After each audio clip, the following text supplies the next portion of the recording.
You're watching Oilers Nation every day with Tyler Yaremchuk. Your one-stop shop for all things Oilers. Yes. Before we start, it's real brick. Let's get into it with the lead. Welcome into Oilers Nation every day, the show coming to you live from the Sports Closet studio, which I have once again taken on the road and found any brick backdrop that I could in order to bring you today's program. The show, a presentation of Bet365. Download the app today. Use the promo code NATION.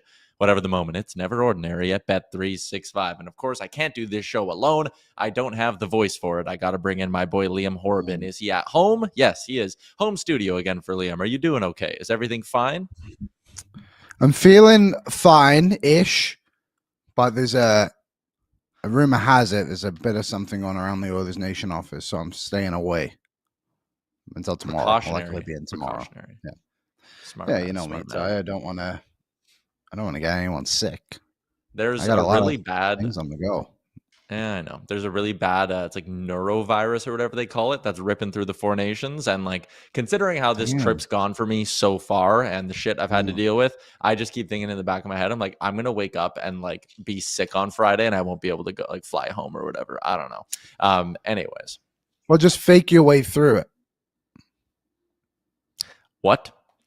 Like if you're sick, don't tell anyone. Just get home.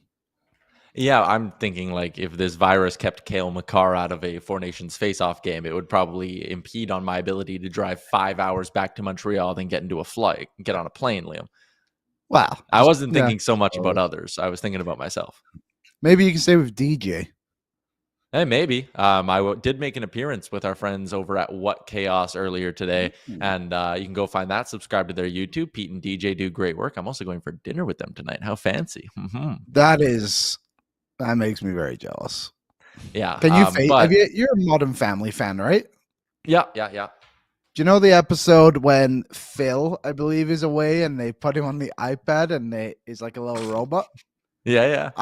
I'm free tonight if you brought your iPad. You know what? I did bring my iPad. I can just put it on the edge of the table and you'll be, because the funny part on that episode is he's delayed, right? Yes. And he keeps freezing. Yeah. So that'll just be you our entire dinner. The waiter will be like, and for you, and then you'll just like order 20 seconds after everyone. You'll still order, of course. Just a water, please. Just a water, please. Don't get any on my screen. All right. Not waterproof. Yeah. Okay. Well, this show is off to a very predictable start.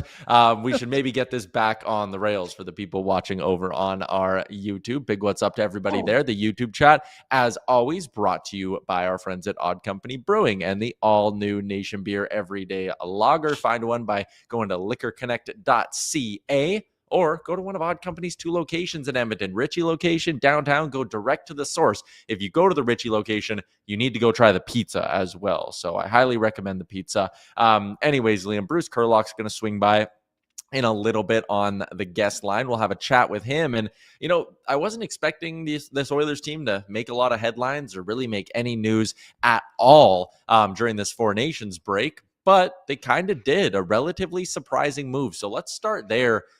Matt Savoie up with the big club, and not just up because the NHL gave every team the ability to basically have 2 free recalls with players gone to the Four Nations Faceoff because teams are back and practicing. But Chris Knobloch says he's going to play Matt Savoie. We're going to get his NHL debut. And honestly, I'm quite surprised. Not surprised from the perspective of like, he doesn't deserve this. He's not having a great year down in Bakersfield. It just really felt like the Oilers had a plan all along that like, we are not going to rush this guy. It is going to take a lot for him to get into the lineup this year, maybe. And by a lot, I mean like a significant injury to a top 6 forward, but they're seeing what they have in him. And honestly, I don't blame him at all. I think this is a really, really, really smart move because this is a position where you can get an answer on a guy ahead of the trade deadline, and not an answer of like, is Matt Savoie going to hit his potential and be just an instant plug-in top 6 guy? Like, that would be great. And if this experiment doesn't work and it doesn't go well, I'm not going to sit here and be like, he's a bust, whatever, blah, blah, blah, blah, blah.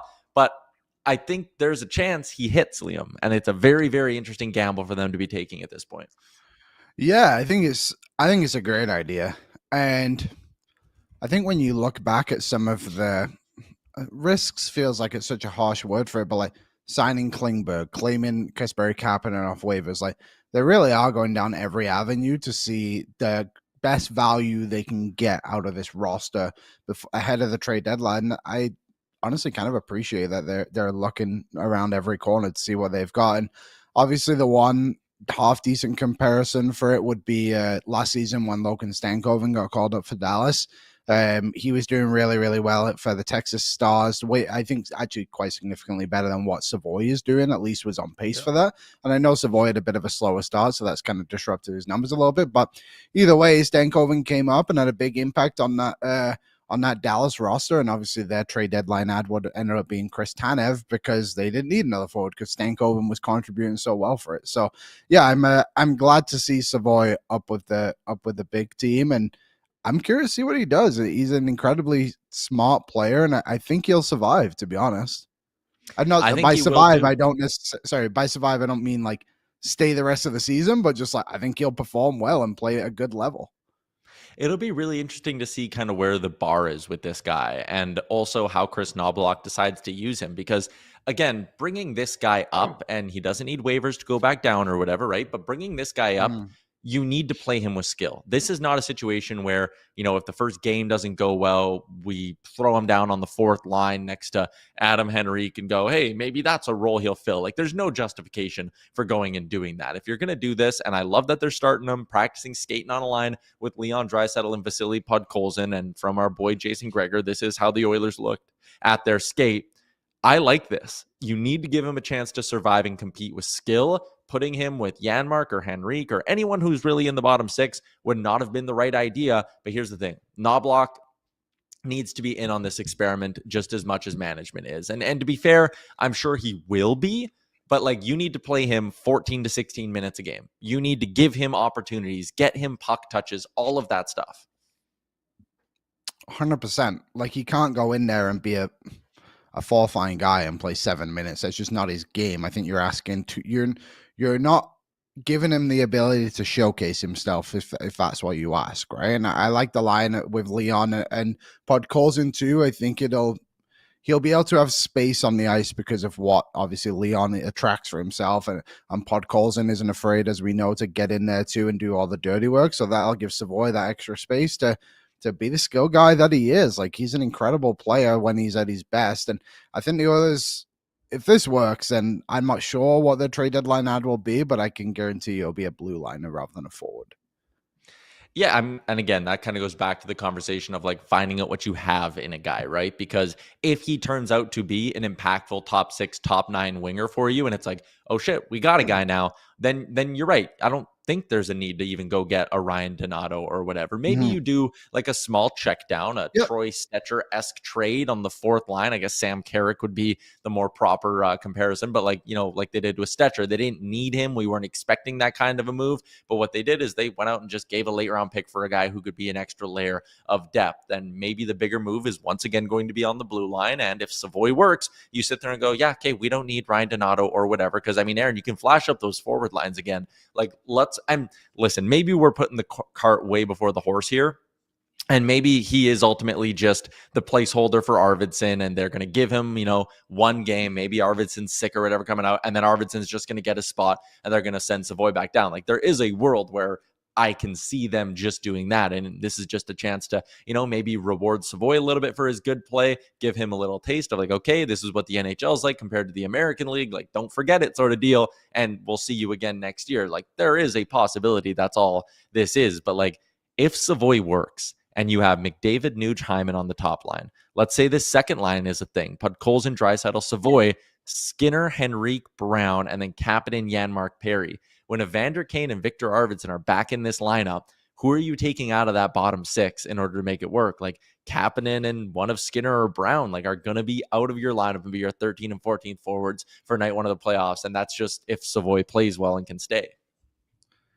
If they all made $1 million, Arvidsson would be the guy that sits out for me.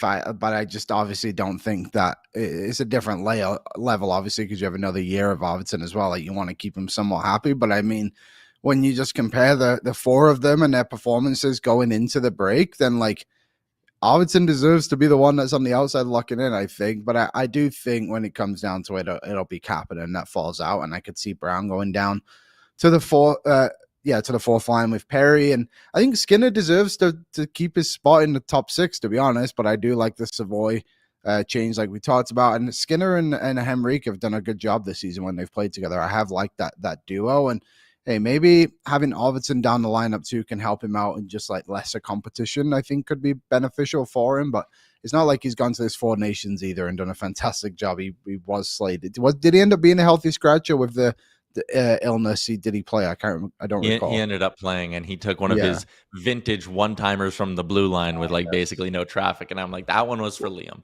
Liam is going to appreciate it. Well, he's just so good coming down the boards off of the rush when he can slap that one right into the goalie's chest. No, truly no one in the NHL does it like Victor Arvidsson. Okay, like I said, we're going to get more into the Matt Savoie thing with our boy Bruce Curlock in a little bit. But for now, let's talk a little bit more about the Four Nations Faceoff for our friends at Service Credit Union. The Service Big Share Contest is back, and it's your chance to win $1 million just by saving money. Anyone can enter by becoming a member and saving with Service, and every $500 you save gets you 5 more entries into the Service Big Share Contest. Remember, it closes April 30th, 2025. There is a skill test required. If you want to see the full rules and find out more information, go to service.ca/win. We know Charlie McAvoy is out. Liam, there was a lot of talk yesterday. It's like, Quinn Hughes is en route. He is going to Boston. And then last night or in the late afternoon, Quinn Hughes was on the ice with the Vancouver Canucks at their skate. So it turns out he's not en route. Again, a little bit weird. And this from Michael Russo, who is going to be on Daily Faceoff Live with me and Frank tomorrow. He says Team USA GM Bill Guerin tells me they're still working through the Quinn Hughes situation and they're trying to bring him to Boston. He'll skate again with the Canucks today. So here's the interesting part for Quinn Hughes. Like, there's no doubt he would want to play in the game, Liam, but from wherever he was on his Four Nations break, I'm assuming he was in New Jersey, where he's from, like he went back home, or maybe he went somewhere warm. Who knows? Wherever he went, he then flew back to Vancouver. Lands in Vancouver, gets told, hey, we might add you into the mix on Four Nations. Would you be willing to fly out, but you can't skate with the team and you can only play if one other player is missing? So then he would have to get on a cross-continent flight again and go to Boston to play maybe one game, likely 0 games, and then fly to Vegas, where Vancouver begins play after the Four Nations break, or fly back to Vancouver and then fly to Vegas. Like, it'd be an absolute mess for Quinn Hughes. Like, as much as I'm sure, again, he wants to play in the game and support his country, I also don't blame him for going like, hey, can you guys just maybe make sure that I'm actually going to play before I do all this travel, and, let's actually make it worthwhile? Yeah, when you look at it from that perspective, and he was kind of talking about it, wasn't it? It's like, you don't want to go for nothing. Like, and I get it. Like, I'm sure he wants to be there to like support his brothers. Sorry, only one of them's playing, but I don't know, to go there and just sit in the stands. It's kind of a lot, right? It's not like when Brady was traveling and following Matthew a couple of years ago, whenever that was, and it's a bit of a different situation. I'm surprised. Yeah. The USA haven't taken a different angle of this and just been like, hey, like that kind of makes sense. And even Hughes said, he's like, I don't want to miss any more time for the Canucks because I like do something in that game. So maybe they'll just go and look for someone out in an Eastern time zone like Boston. They could just call up Brandon Carlo for the one game. I know he's not like an elite player by any means, but like still a quality NHL. He could probably do a good job for you on that team. Maybe that's a bad example, but you get what I'm trying to say in the least. Yeah, and he's no Quinn Hughes. Like, he's not having a hard trophy season, obviously. But you're right. Like, and that's kind of where I got, and maybe they do need to like find out an answer on whether or not Quinn Hughes will come. Because like, if a guy were to tweak something in warm up, are you really going to play a man short? Like, maybe you do. You're right. Find a Brandon Carlo. Find someone who's in the area and be like, hey, come warm up, sit in the press box. We probably won't need you, but like, can you come chill for us and sort of do us a solid here? Which I honestly believe is what the Thomas Harley thing was to begin with as well. And I mean, we now know that like Quinn Hughes was very, very ill and ultimately didn't play in that game. But I felt like the Thomas Harley thing was Jim Nill, like calling up one of his boys, being like, hey man, like, I know it's not ideal. Hope you're enjoying laying on the beach or wherever you are. Can you come to Montreal for a couple of days and like just help us out a little bit and be around the team? And again, maybe you just end up doing that with a guy like Carlo. But one factor, Liam, and we'll do a full preview tomorrow on the show when Frank Saravalli swings by. So we'll chat with him a little bit about this and a bit more about like keys to victory and all of that stuff. But a lot of talk, obviously, Connor Hellebuyck was a difference maker in the first game. He'll likely be a difference maker once again. Canada's depth, the blue line, all this stuff. Canada is flat out the healthier team coming into this hockey game. Matthew Tkachuk, Brady Tkachuk, not at practice today, Brady. Austin Matthews skated at practice, but is he 100%? Like, they have all these guys that are nicked up, and Canada's just kind of like sitting here chilling, being like, yeah, we're good to go. We can play tonight if you want us to. Yeah, it's I guess when you play as physical as the US have wanted to play in this tournament, like, it's going to catch up to you. And you obviously have the other side of it too, is like, okay, you're injured now, Brady, but you have to go back and play for the Ottawa Senators next week. It's not like a Stanley Cup where it's like do or die, right? Like, these guys have to go and do something else the week after. So it was an interesting angle for them, and it's definitely helped them get this far. Don't get me wrong, but now Canada, like you said, has the advantage over it, and having McCaw back is going to be huge. To be honest, I think that really could be the difference maker. He's such a fantastic player, and to have him up there with those great players too on the power play. Don't get me wrong, like, Josh Morrissey is more than capable of running a power play with those kind of players as well, and did a reasonably good job. But the next step up of Cale Makar is something that, like, there's no one else in the league from a Canadian perspective that can fill his boots. Yeah. Tomorrow, Liam, we'll each give a super specific, in-depth prediction for the game. We'll pick MVP. We'll do all that stuff and really use tomorrow as a Sherwood Ford Giant game day. If you want, by the way, shout out to our friends at Sherwood Ford. We can do the Giant Question right now as well. Liam and I did a little Four Nations roundtable over on Oilersnation.com. Coombsy, Zach Lang, our friends, also a part of it. And the question, Liam, for our friends at Sherwood Ford the Giant, which, by the way, you only got like 9 more days if you want to get in on the draw to join us in beautiful Las Vegas, Nevada. It's a nation vacation. We're going to Vegas at the end of March, and our friends at Sherwood Ford the Giant, they're giving you, yes, you listening to this program, a chance to qualify and win your way in. All you need to do is use the Nation Valet service. It's very simple. They drive to you, pick up your vehicle, drive it back to the dealership, perform whatever routine maintenance needs to be performed, and drive your vehicle right on back to you. You get automatically entered in the draw just by booking at sherwoodford.ca and putting Nation Valet in the comments of your booking. Sherwood Ford Giant Question: who is one player, Liam? And this is one of the questions, so a little tease that was in our roundtable. Who's one player that you want to see on the Team Canada roster for 2026? Who'd you say? Well, I mean, I think the obvious answer is obviously Zach Hyman, but I tried to stay away from that a little bit. So my second option was whoever the best goalie is at the time, because clearly Bennington is not doing a good job. But to pick one player, and I put this in the article too, is like, I would love to see Connor Bedard go. I think there's a lot of bad press about him right now. And I think as a country, from an international perspective, like, we need to learn to appreciate this guy. And also too, like, don't get me wrong, like, he's not been in the situation where it's like, wow, he's really, really good. Like, the mistakes have happened with him, but I think having Bedard on this Canadian team would be unreal. He's such a skilled player, and just kind of having those 3 generations, I guess, of Crosby, McDavid, and McKinnon, and then Bedard, and even, like, hey, if Salabrini got the call up too, I think that would be amazing. So, but my pick, if I had to pick one guy, would be Bedard, and I think another reason for that too is, like, I don't think you need to be as physical in the Olympics, of course. So I could see someone like maybe even a Brad Marchand fall out of it. I know he was one of the first players selected, so that maybe is a long shot, but he's a little bit older, not had the impact. So maybe someone like Brad Marchand, Sam Bennett doesn't make it to Italy next winter. I could see that as well. Like, I mean, I've liked what Sam Bennett's brought to the team. I've liked what Brandon Hagel's brought. I haven't loved Travis Konechny's game, but like, you pick 3 of them. Okay, this is NHL rules. You correctly predicted that it would be a pretty, rough and rowdy kind of tournament here. But Olympics, bigger ice, you can't lay the same kind of hits that you do in the NHL. You can honestly make the argument that bringing those guys who love to lay a big check when they see one might end up just being more of a liability at that point when you get to the Olympics, the way the IIHF calls it. So to me, like, I'm bringing one of them. It probably ends up being Brandon Hagel out of the 3, but I'm bringing one. The other 2, it's sitting at home, and I'm bringing skill. And whether that's a Bedard, I think it should be a Zachary Martin Hyman as well, but I'm doing something like that. So those were kind of the 2 picks, and you're right. They got to get the goaltending sorted out by then. That's kind of my take on it. The goaltender, I truly was trying to think of, like, who is it? Like, who would be the guy? But, like, I have no idea. Like, if at the start of this season, if you told me the top 3 Canadian goalies were Logan Thompson, Darcy Kemper, and whoever the third one is, I can't even remember off the top of my head, I wouldn't have believed you. But here we are. Like, who knows who is going to? Maybe Joel Hofer takes over the job in St. Louis and just becomes this great 9-15 goalie in the NHL and takes over the crease next season. Like, I really don't know. The goaltending is such a mystery right now. Maybe Stuart Skinner takes the Oilers on a magical Maybe. run to a Stanley Cup and has a .930 save percentage in the playoffs, starts next year hot, and maybe he's an Olympian, Liam, huh? Don't call me crazy. I'm sure Bruce Curlock loved that take.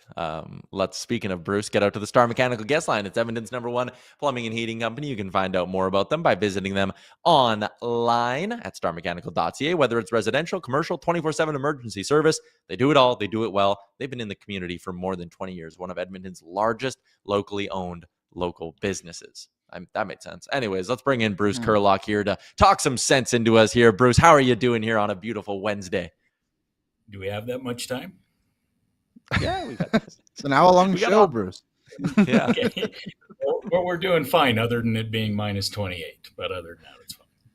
Yeah, that is fair, Bruce. I'm in Boston right now. 75-kilometer-an-hour winds. Like the temperature only reads like -4. I'm telling you right now, it is colder than when it's -30 in Edmonton. Like you can't be outside. It's actually insane. Well, that and the 150% humidity, right? Yeah, it is not the dry cold that we're used to. Anyways, enough about the weather, Bruce. Let's start with the talk about Matt Savoie. Sounds like he's going to get in some games here over the next road trip for the Oilers. Were you surprised that they came out and kind of said this? Because it felt like, Savoie even told Gregor himself earlier in the year that like he was kind of told to not expect a call up. Are you surprised they're doing this? Yeah, a little bit. Just based on a lot of that information that come out, that this was kind of a 1-year thing. Maybe bring him up as a last couple of games of the season, Black Ace style, call up. I wonder a little bit if this 4-center concept that the Oilers have rolled out maybe changed their thoughts on that a little bit. Now, I see in the lines that looks like Nugent Hopkins is back on the wing, but certainly if you run those 4 centers, 2 things happen. You've got a really strong set of centers, and you really have a decent sized hole at scoring forward, right? So I kind of, if there was a rationale behind it, that might be it. But the other side of it is he's just playing very well. Do you think maybe they saw how well Braden Point worked on Connor McDavid's wing and thought, maybe that was the inspiration? They're like, do we have the next Braden Point? Yeah. It's it's a comparable, right? It's and there was some banter online. I think I caught a stray bullet and some of it regarding Point. And, what I was saying to them was not so much the point comparatives, which are kind of eerily similar. It's more along the lines of style of play. Savoie is very quick, and Point is too. And they're also really quick decision makers. Puck gets on their stick, off their stick very quick, and they go to spots very well. Look for soft spots and just kind of get lost. And so they're very similar that way, both of them. So stylistically, I think there is a legitimate comparison. Whether, Savoie has the success of a point-a-game NHL player, I'm not going to go out on that limb. But stylistically, it fits. And for sure, as we saw with Reinhart and Marner, McDavid's not an easy player to play with, right? Like, you need quicker decision makers, quicker skaters. Yeah, the Mitch Marner thing has been so interesting at this this 4 Nations, just like all these Toronto players just not showing up. But sticking on the Oilers, you tweeted the other day, William Nickel is someone the fan base is going to adore and others will hate to play against. Like, obviously, it seems pretty self-explanatory what kind of player he is, but what can you tell us about him? Wasn't he a 6th, 7th round pick too? 7th round pick this year.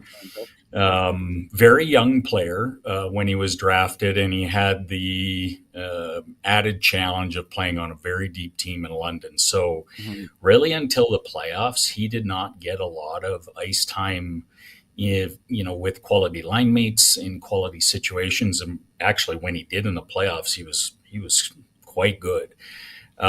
He is a absolute buzzsaw. on the ice. He never quits. He's an incredibly quick skater, strong skater, quick skater. Pain in the ass to play against in a 200-foot game. The question I think really for me in his draft year was, could he score? And, he's almost a point a game player this year. So, for a 7th round pick, that's really good numbers on a very good team. Played last night or the night before as a second line center. So he's moved up the ranks there, and he's just what the Oiler fans are going to like about him is he doesn't take 1 second of one shift off, let alone one shift. I do like that. Does sound good. I mean, finding a way to get quality, call them bottom 6 guys in this lineup over the next 3 to 5 years on ELCs when you have all the big money extensions kicking in that are going to kick in. Like, ELCs with the cap shooting up are going to get more and more valuable in a way because it's still just such it's going to be a smaller and smaller fraction of the cap. So like having guys like that, developing players who can play a role for you, like it's going to be, and it's obvious to say it, but like it's going to be massive for this organization when it comes to stretching this window open, right? Yeah, I would say ELCs, and I would say, these contracts that are sub 2 million, right? I really think, I've repeated this probably ad nauseum, that I think the NHL salary cap is really transitioning to the NBA style of salary cap, where those top end players are going to get a disproportionate amount of the cap. And those teams that can find those contributing players at those bargain basement salary numbers, I mean, you have a massive advantage when it comes to trade deadline, off-season trades, all of that type of stuff. It's, so between ELCs and, these UFAs that are, sub 2 million, I think you can make a lot of hay there. Yeah. What do you? Go ahead, Liam. I'm going to continue the draft conversation because that's what I love to talk about. Yeah. What do you make of this class that the Oilers just had? Like, obviously, a lot of the picks were much later, but it seems like it's not too bad, all things considered. Oh, I think this is one of their better classes in the last 10 years, if not their best. It's an incredibly deep class. They are getting there are kids like Connor Clattenburg, who probably turns pro next year, who's going to make an immediate impact in the pro game. Again, these feel very analytical in terms of what they've picked. Clattenburg was an overager, but big body, skate well, tough as nails. And they made a bet that he could score, and he's proving them right. He can score. And so he's going to turn pro. He's going to turn pro earlier than, your normal draft plus one does.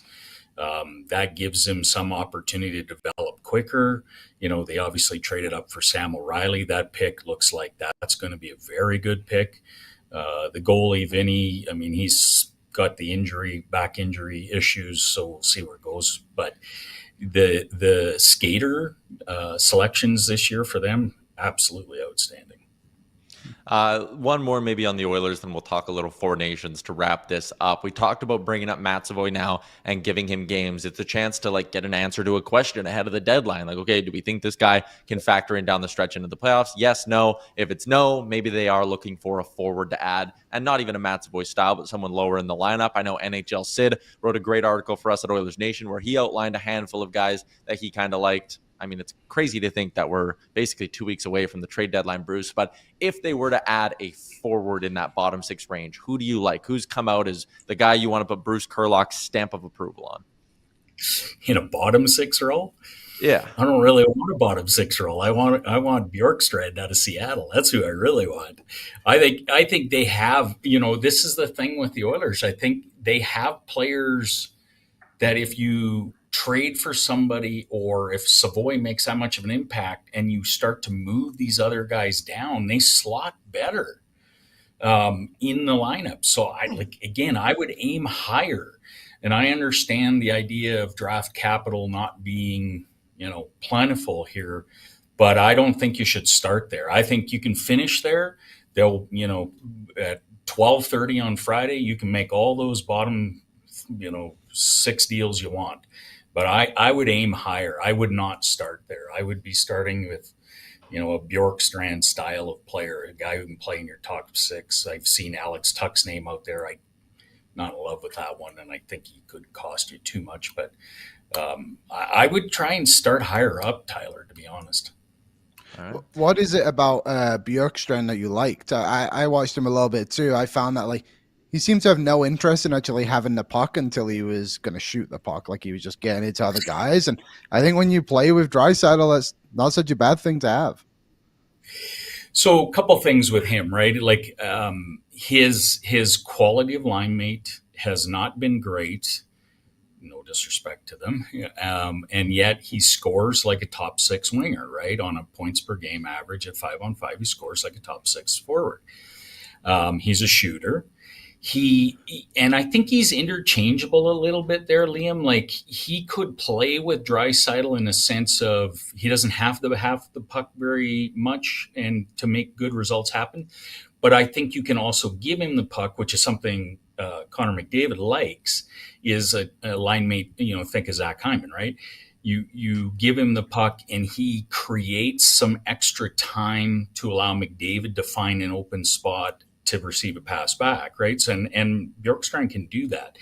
Do you want two righties playing with McDavid? I'm not sure, but I think it does give you some flexibility, and that's what I do like about him. And I also like the fact that he's actually a really good forward in transition on defense. He is often the first guy back on that team. Let's talk a little Four Nations, Bruce. I guess just let's go sort of big picture view of this tournament. What was your excitement level coming into it, and how does it compare to what you're at now and sort of what you've seen?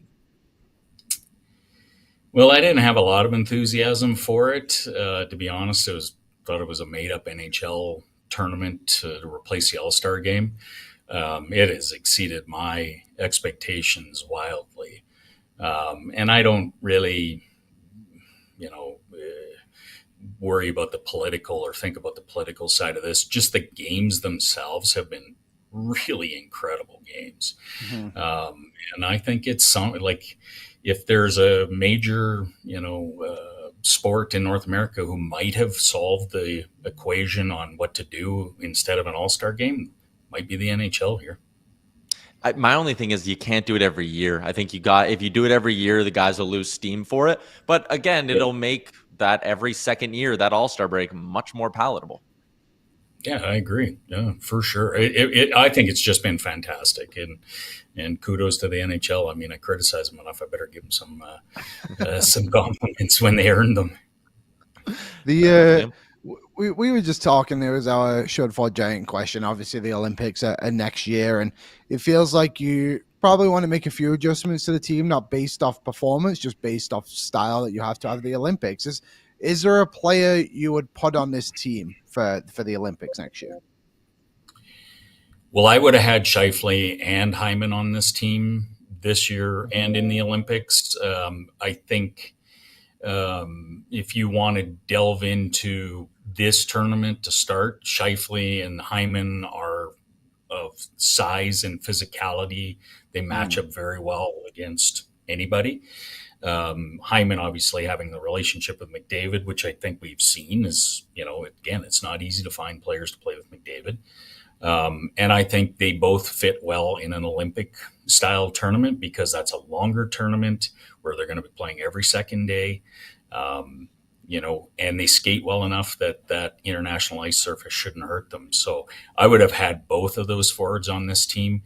The beauty of both of them is they could slide up and down the lineup, and I think that would have been very valuable this tournament and will be valuable in the Olympics.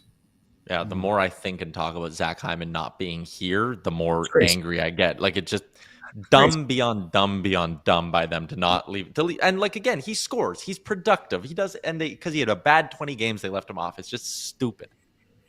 Yep. Agreed. There's nothing else to add there. I really nailed it. Thank you, Bruce. As always, man, appreciate your time. Thanks for popping on. We love having you on. Okay. Have a great show, fellas. See you, Bruce. Bruce Curlock. You can read his work over at Oilersnation.com. It's great work. You can find him on Twitter at B Curlock. He's always tweeting out good stuff. His film breakdowns are unbelievable as well. And it's basically just like a one-click way to keep tabs on every single Oilers prospect because he's always tweeting about him. He's always watching him. Bruce is the best. Appreciate him popping on. Liam, I know what you had written down for what I'm supposed to do for each of the ads, but I want to change it up a little bit. Let's do the Rumour Mill for our friends at Douglas Mattresses. I have been on the road for 11 days. I miss my Douglas. I want to sleep in my own bed. You can hear the passion in my voice when I talk about the quality of sleep I get with my Douglas mattress. This is legitimate. I sleep on a Douglas every single night. My Airbnb hotel beds have not been good. I want to go home. You can sleep as good as I do on my Douglas by visiting them online. Where's that little link there? Douglas.ca/Oilersnation. And another great reason to support them, locally owned and operated Edmonton company. Up, went up in the corner. Oh, I did the same thing too. There you go. Over there. Right there. Over there, everybody. Shout out to our friends at Douglas Mattress. Rumour Mill, Kevin Weeks, back to tweeting out random ominous shots of cities in North America. But he did say, in speaking to Deputy Commissioner Bill Daly, other sources, I can confirm there was a recent meeting in NYC with a group expressing their interest in bringing an NHL expansion team to New Orleans. Thoughts, Liam? Feels a little crazy, if you ask me. I don't know if this is the spot the NHL wants to be expanded to be honest. It just feels like this should be the... How many teams do we have in the league right now? 32? 32. This should be like the 37th team. You know? Think, yeah. Although I will say, is there not a case, and I know that what the media market is in Houston, and that's really why they want to be there, but like you have a team in Dallas, Texas. Do you need a Houston, Texas team? Again, I know there's distance between them. It's not like they're neighboring cities or whatever, but like maybe going to a new part of the country in New Orleans would make sense. I get it from that perspective too, but I don't know. Like the Pelicans aren't the most supported team. The Saints, obviously, I think obviously with the hurricane that happened there, that kind of tied everyone to that team, so that makes sense. It's just like I really do think you're just going there, and this is the case obviously in a lot of places, but like you're just going to be the third team again. Like they kind of need to find a place where it's like you're the number one ticket in town, and I don't know. Like Houston obviously wouldn't be that either, but like I don't know. It's a tough one. Like I said, I don't think New Orleans would be top of my list, but I think getting back to Phoenix is probably a better idea, to be honest. Yeah, maybe you end up back in Phoenix one day. All right. Let's one more thing, actually. Jeremy Rutherford from The Athletic, who does great work, he had mentioned that the Leafs are a team that he heard has interest in one Braden Shen. That would be very, very interesting. That's the kind of guy I could see the Leafs targeting. They need help down the middle. Yeah, and obviously the Craig Berube connection as well with Braden Shen, so that plays a big factor in it. They definitely need the grit, I guess you could say, in that forward group when it comes to the playoffs, and not just grit as in like someone who runs around, but someone who could actually like put the puck in the net a little bit too. And I think Braden Shen would be a very good addition to them. I'm very curious to know what the vibes are like in Leafs Nation from that management group after seeing like their 3-star players perform so poorly at this tournament. Yeah, that's like, totally fair. There's the Do you think it means anything? Like, do you think it just something that happened, coincidence, or is there a layer to it? Because like you obviously add all the playoff runs into it too, and like I think Nylander's pretty consistent performer in the playoffs, if I'm not mistaken. But like Marner obviously has the reputation of not showing up in big games. Ironically, scored the overtime winner, but like has been probably Canada's worst forward. I don't think that's a stretch. The way I said it is Mitch Marner had a good moment, but he's yet to have a good game in this tournament for Team Canada. They could obviously use him. But yeah, they've been bad. Nylander wasn't that good for Sweden either. So I do understand where you're coming from. Liam, let's continue along with the show here. Let's do what's trending for our friends over at the Edmonton Police Service. Want to remind you to curb the danger and report an impaired driver by calling 911. If you suspect a fellow driver is impaired by drugs or alcohol, do not hesitate. Call 911 immediately. If it impairs your ability to drive in any way, it is both highly dangerous and illegal. For more information on Curb the Danger, visit edmontonpolice.ca/impaired driving. What's trending? Kevin Durant telling a fan to go watch hockey? What's this guy doing, Liam? Pretty awesome, though. I mean, the fact that NHL is even on his mind is something. But Kevin Durant, probably the most active athlete in North America on Twitter, I think is fair to say, in terms of like replying to people and everything. Yeah, it comes out and says, let me try and read this. For the betterment of your mental health and just overall well-being, just don't watch the NBA. Hockey is right there, and they play with the aggression that you may like, and they also rarely get traded or go to new teams in free agency.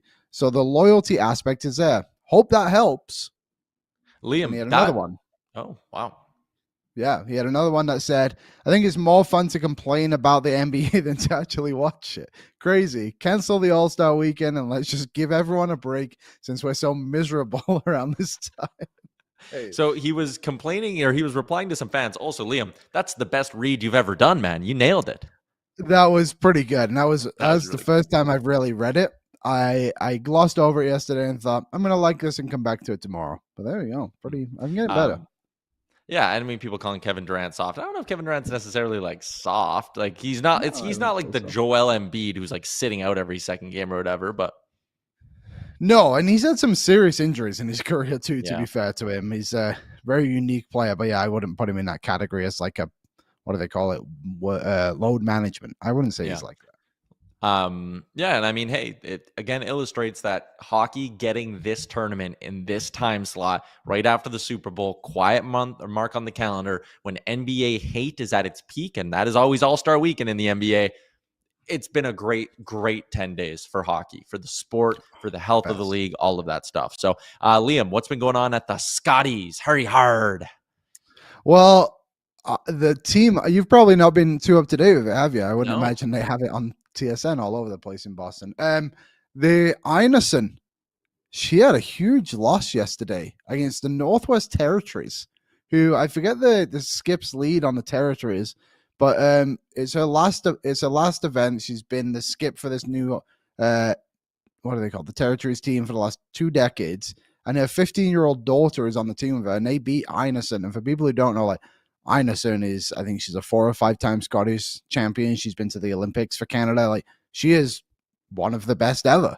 And for her to lose, and then she had a huge comeback yesterday. I think it was against BC. It was the other Manitoba team, sorry. They were down 7-2 and managed to come back in the final end to win that game. So at the halfway mark, they were down 7-2. So Scotties have been good. I'm going up there after this show to continue to watch Rachel Holman.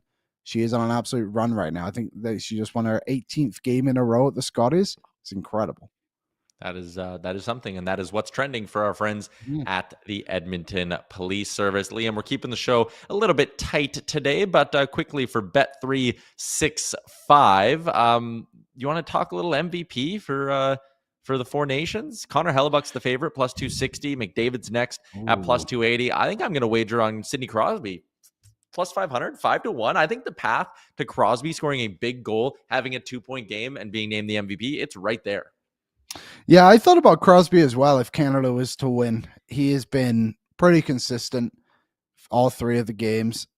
I kind of like Jake Gensel. If Jake Gensel is to score a goal in the final or 2, that like he would have scored in every game but the Sweden game, which didn't mean anything.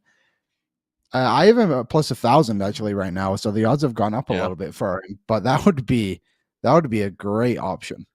The Tkachuk brothers have shifted to 16-1 and 18-1 as well. If you're gonna bet on anyone that's not Canadian, I think the Tkachuk brothers are a pretty decent test. Yeah, I like those ones. Is there any other ones for the event, or is it just that one? No, it's just that, and then we'll maybe build the same gamer tomorrow for the actual start of things. The NBA does return tonight, by the way. Hornets Lakers. Set your PBR. Don't want to miss it. Yeah, sit down for that one. Buckle up. Are we done with the betting? I got something else I need to tell you. Yeah, sure. You can tell me anything, man. Thanks. I finished Shrinking. Oh, I finished it. That show. How on edge were good. you in the final scene of the season? Yeah, I was pretty unsure what was going to happen, and then happened. Yeah. And then I thought, well, that kind of makes sense. It would be pretty crazy if they, after what the show is about, if they just allowed this guy to do what he was potentially going to do. Would have been kind of a crazy ending. I didn't know he was one of the writers of the show. Oh, really? So, yeah, he's one of the writers. The gentleman from Scrubs, Zach Braff, I think his name is, something like that. Braff, the main character, he's the other writer of the show. And I was listening to an interview of how they got Harrison Ford, and they sent him they were like, we need someone like Harrison Ford to play his role. And they were like, well, why don't we just see if Harrison Ford wants to go do it? So they sent him his scripts, and then Harrison Ford, his character on the show is so good and such like a unique kind of character. I guess I can spoil a little bit. Like, he's developing Parkinson's, so obviously like a very tough role to play, but Harrison Ford obviously does a great job. And he says, I forget that Brett Goldstein, I think is Roy Kent's name. He goes to Harrison Ford's apartment and was just like, so what do you think? He's like, best script I've ever read. And he's like, wow. So do you want to be on the show? He's like, yeah, I guess so. And he's like, let's get dinner. And that is how they got Harrison Ford. Cool. So, oh, speaking of cool stories, Frank told a really cool story today on Daily Faceoff Live about how Zach Werenski found out he was on Team USA. Have you heard this? Okay. No, I didn't watch today. So the Wild were in Columbus, and it just happened, like coincidence, that Bill Guerin and his assistant GM for Team USA were out for dinner at the same restaurant Zach Werenski was at. And I'm telling this story just from what Frank said, but they happened to be out for dinner, and it was like 2 weeks before the announcement, but they knew they were going to pick Zach Werenski. So Bill Guerin and his assistant GM were like, well, let's go over there. Like, should we go over there and tell him? So they walk up to Zach Werenski's table where he's there with his wife, and they laugh like, hey, dinner's on you tonight or whatever. And his wife says, sure, dinner's on us if you name him to the Four Nations team. And Bill Guerin kind of, I guess, looked and was like, actually, that's why I walked over. Isn't that cool? Isn't that cool, Johnny? Chris Keller told it on Morning Cup of Hockey. There you go. There you go. Johnny's I should have given proper credit. I didn't know. Frank didn't give you guys credit today. So you beef with him. He used it as an original thing. Johnny is going. Can I say who you're interviewing? Johnny's going to a barber shop to interview Oilers prospect Shane Lachance. I told Johnny if he can successfully convince Lachance to sign with the Oilers during the interview, dinner's on me tonight. That's how bad I want Lachance to be an Oiler. I wonder if Lachance, if he was to sign, like, he could be on the playoff roster. Yeah, I mean, he could. There'd be nothing stopping him. Yeah, we've seen that before. I don't know how good he is. I know he's the captain of BU, so that's pretty impressive. BC, BU? I don't remember. I'll get Pat to, like, really hype up Edmonton too, but we won't say Pat's from Edmonton. So Pat will just be like, hey, how's Boston or whatever, like whatever they're talking about. And then maybe we'll get Pat to be like, man, you know, Edmonton is just so underrated. And like the winters aren't even that bad compared to how fucking cold it is out here. Yes. Make sure you tell him that. It definitely wasn't minus 28 yesterday. Waz texted me and was like, did you know this is the coldest day in February in Edmonton history? Thanks, Waz. That's all he said. Why would he text you that? I don't know. I didn't reply to him. I was like, I can't do this. Not right now, Waz. And you know what? People watching would be like, why was that? Like, why do you have such a short fuse for Waz? You're justified in not texting him back. Who knows where that would have led? You know? Yeah, you can't give Waz that kind of social oxygen. No, give him an inch, he takes a mile. Exactly. It's not for us. But tomorrow, what? We got Frank tomorrow. And then Friday, are we going to try and get a... Oh, it's me Friday.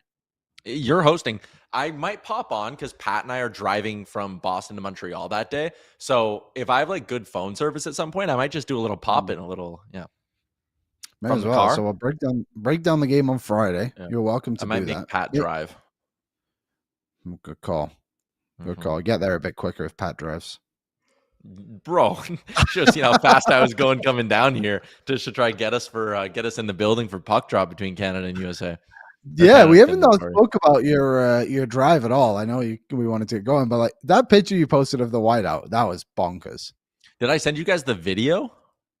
No videos, just saw your Insta Twitter picture. Yeah, I'll send you guys the videos after the show today. Like we were going 18 kilometers an hour on a highway for like stretches, and like we came to a full stop. The snow was there was no visibility. It was like 7:30 in the morning or whatever. Also, I was going to save this story for real life, but I'll tell it on here. Had an Uber driver just more or less scam me. Right on. So Pat and I knew we had to leave to the airport at around 6:30 to go get our rental car from the airport, right? So we did the thing where you pre-book an Uber. Standard. So we pre-book an Uber.